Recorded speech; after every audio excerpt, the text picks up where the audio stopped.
मुरली अमृत की धारा है धारा, जो देती दुखों से किनारा।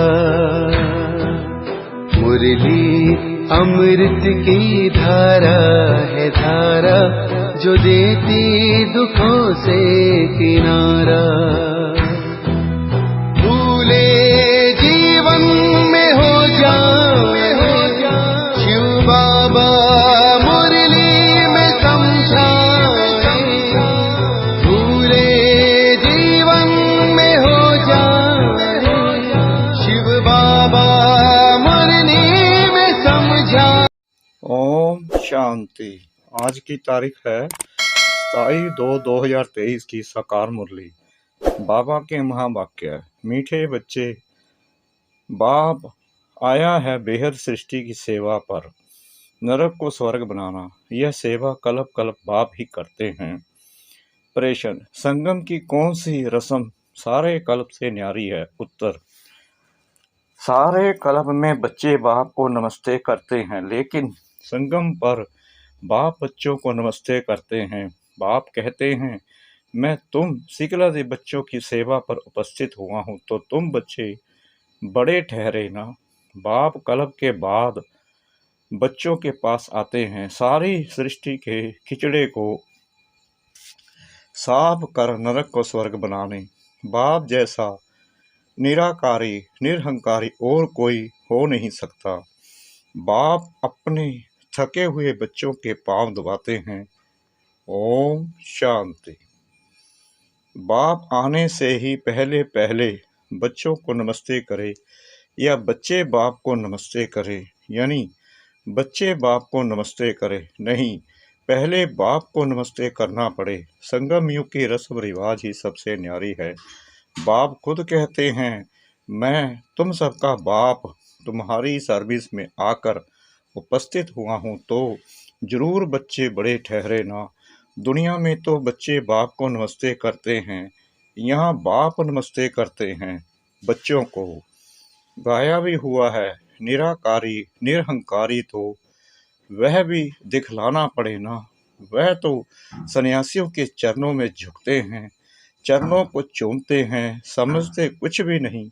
बाप आते ही हैं बच्चों से मिलने कल्प के बाद।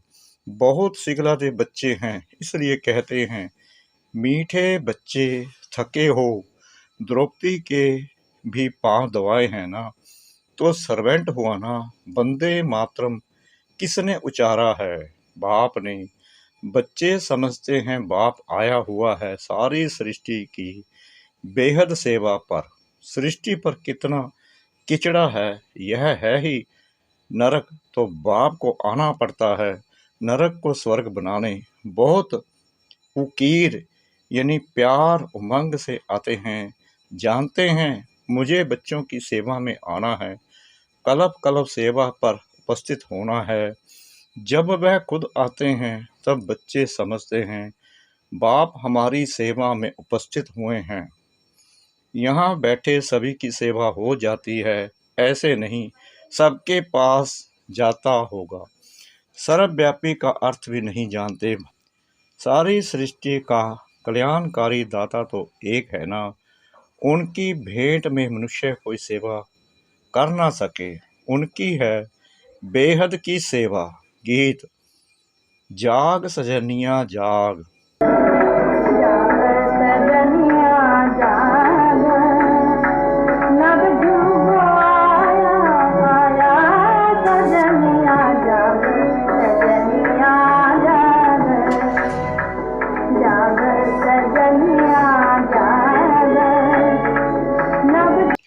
ओम शांति। देखो कितना अच्छा गीत है। नवयुग और पुराना युग, युगों पर भी समझाना चाहिए। युग भारतवासियों के लिए ही है। भारतवासियों से वह सुनते हैं कि सतयुग त्रेता होकर गए हैं, क्योंकि वह तो आते हैं द्वापर में। तो औरों से सुनते हैं प्राचीन खंड भारत था, उसमें देवी देवताएं राज्य करते थे। आदि सनातन देवी देवता धर्म था, अभी नहीं है। गाया जाता है ब्रह्मा द्वारा स्थापना, विष्णु द्वारा पालना कराते हैं, करते नहीं हैं, कराते हैं। तो यह है उनकी महिमा। वास्तव में उनको पहले रचनी है सूक्ष्म वतन की, क्योंकि क्रिएटर हैं। गीता के लिए तो सब कहते हैं सर्वशास्त्र में शिरोमणि श्री मद् भगवत गीता, परंतु भगवान का नाम नहीं जानते। कौन सा भगवान? व्यास आदि शास्त्र बनाने वालों ने श्री कृष्ण का नाम डाल दिया है। गीता तो देवी देवता धर्म की माई बाप है, बाकी सब बाद में आए, तो यह हुई प्राचीन। अच्छा, भगवान ने गीता कब सुनाई? जरूर सभी धर्म होने चाहिए। सभी धर्मों के लिए वास्तव में एक गीता है मुख्य। सब धर्म वालों को मानना चाहिए, परंतु मानते कहाँ हैं? मुसलमान, क्रिश्चियन आदि बड़े कट्टर हैं। वह अपने धर्मशास्त्र को ही मानते हैं। जब मालूम पड़ता है कि गीता प्राचीन है तब मंगाते हैं, परंतु यह तो जानते नहीं कि भगवान ने गीता कब सुनाई। चिन्मयानंद कहते हैं 3500 वर्ष बिफोर क्राइस्ट गीता के भगवान ने गीता सुनाई। अब 3500 वर्ष पहले तो यह धर्म थे ही नहीं, फिर सभी धर्मों का वह शास्त्र कैसे हो सकता है? इस समय तो सभी धर्म हैं। सभी धर्मों की गीता द्वारा सदगति करने बाप आया हुआ है। गीता बाप की उच्चारी हुई है, उसमें बाप के बदले बच्चे का नाम डाल मुश्किलात कर दी है। इससे सिद्ध नहीं होता कि शिवरात्रि कब मनाएं। शिव जयंती और कृष्ण जयंती लगभग हो जाती, शिव जयंती समाप्त होती और कृष्ण का जन्म हो जाता। कभी भी श्री कृष्ण ज्ञान यज्ञ नहीं गाया जाता, रुद्र ज्ञान यज्ञ गाया जाता है। उनसे ही विनाश ज्वाला प्रज्वलित हुई। सो तो बरोबर देख रहे हो, आदि सनातन देवी देवता धर्म की फिर से स्थापना हो रही है। फिर और धर्म रहेंगे नहीं। कृष्ण भी तब आए जबकि सभी धर्म ना हो। यह भी समझ की बात है ना। सतयुग में सूर्यवंशी देवी देवताओं का राज्य था, तो जरूर थोड़े मनुष्य होंगे, बाकी सब आत्माएं मुक्ति धाम में रहती हैं। भगवान से तो सबको मिलना होता है ना। बाप को सलाम तो करेंगे ना। बाप भी फिर से आकर सलाम करते हैं बच्चों को, बच्चे फिर बाप को करते हैं। इस समय बाप चैतन्य में आया हुआ है, फिर वहाँ सभी आत्माएं बाप से मिलेंगी जरूर। सबको भगवान से मिलना जरूर है। कहाँ मिले? यहाँ तो मिल न सके, क्योंकि कोटों में कोई, कोई में भी कोई ही आएंगे। तो सब भगत कब और कहाँ मिलेंगे? जहाँ से भगवान से बिछड़े हैं वहाँ ही जाकर मिलेंगे। भगवान का निवास स्थान है ही परम धाम। बाप कहते हैं मैं सभी बच्चों को परम धाम ले जाता हूँ, दुख से लिबरेट कर। यह काम उनका ही है। अभी तो देखो अनेक भाषाएं हैं, अगर संस्कृत भाषा शुरू करे तो इतने यह सब कैसे समझें। आजकल गीता संस्कृत में कंठ करा देते हैं। बहुत अच्छी गीता गाते हैं संस्कृत में। अब अहिलाएं को जाएं अब लाएं। संस्कृत कहाँ जानती, हिंदी भाषा तो कॉमन है। हिंदी का प्रचार जास्ती है। भगवान भी हिंदी में सुना रहे हैं। वह तो गीता के अध्याय बतलाते हैं। इनके अध्याय कैसे बना सकेंगे? यह तो शुरू से लेकर मुरली चलती रहती है। बाप को आना ही है पतित सृष्टि को पावन बनाने। हेवनली गॉड फादर तो जरूर स्वर्ग ही क्रिएट करेगा, नरक थोड़ी रचेगा। नरक की स्थापना रावण करते हैं, रावण की स्थापना बाप करते। उनका राइट नाम शिव ही है। शिव अर्थात बिंदी, आत्मा ही बिंदी है ना। स्टार क्या है, कितना छोटा है। ऐसे थोड़ी आत्माएं ऊपर जाएंगी तो बड़ी हो जाएंगी। यह तो भ्रकुटी के बीच में निशानी दिखाते हैं। कहते भी हैं भ्रकुटी के बीच में चमकता है अजब सितारा। तो जरूर भ्रकुटी में इतनी छोटी आत्मा ही रह सकेगी। तो जैसे आत्मा है वैसे परमात्मा, परंतु वंडर यह है जो हर एक इतनी छोटी आत्मा में सभी जन्मों का पाठ भरा हुआ है। जो कभी घिसता नहीं है, फॉर एवर चलता रहेगा। कितनी गुहा बातें हैं। आगे का भी यह बातें सुनाई थी क्या? आगे तो कहते थे लिंग रूप है, अंगुष्ठाकार है। पहले ही अगर यह बातें सुनाते तो तुम समझ नहीं सकते। अभी बुद्धि में बैठता है। सटार तो सब कहेंगे, साक्षात्कार भी सटार का होता है। तुमको साक्षात्कार किस चीज का चाहिए? नई दुनिया का। नई दुनिया स्वर्ग रचते हैं बाप, वहीं सबको भेज देंगे, खुद एक ही बार आते हैं। अब मनुष्य मांगते हैं शांति, क्योंकि सभी शांति में ही जाने वाले हैं। कहते हैं सुख काग विष्टा समान है। गीता में तो है राजयोग, जिससे राजाओं का राजा बनते हैं। जो कहते हैं सुख काग विष्टा समान है, तो उनको राजाई कैसे मिले? यह तो प्रवृत्ति मार्ग की बात है। सन्यासी तो गीता को भी उठा ना सके। बाप कहते हैं सन्यास दो प्रकार के हैं। यूं तो सन्यासियों में भी बहुत प्रकार के हैं, वहाँ तो एक ही प्रकार का सन्यास है। तुम बच्चे पुरानी दुनिया का सन्यास करते हो। गृहस्थ व्यवहार में रहते कमल फूल समान रहना है। कैसे रहते हैं सो इन्हों से पूछो। बहुत हैं जो ऐसे रहते हैं। सन्यासियों का यह काम नहीं है, नहीं तो खुद क्यों घर बार छोड़ते। Charity begins at home. पहले पहले तो स्त्री को सिखलाएं। शिव बाबा भी कहते हैं पहले पहले मैं अपनी स्त्री यानी साकार ब्रह्मा को समझाता हूँ ना। Charity begins at home. Shiv Baba के यह चैतन्य होम है। पहले पहले यह स्त्री सीखती, फिर उनसे अडॉप्टेड चिल्ड्रन नंबर वार सीख रहे हैं।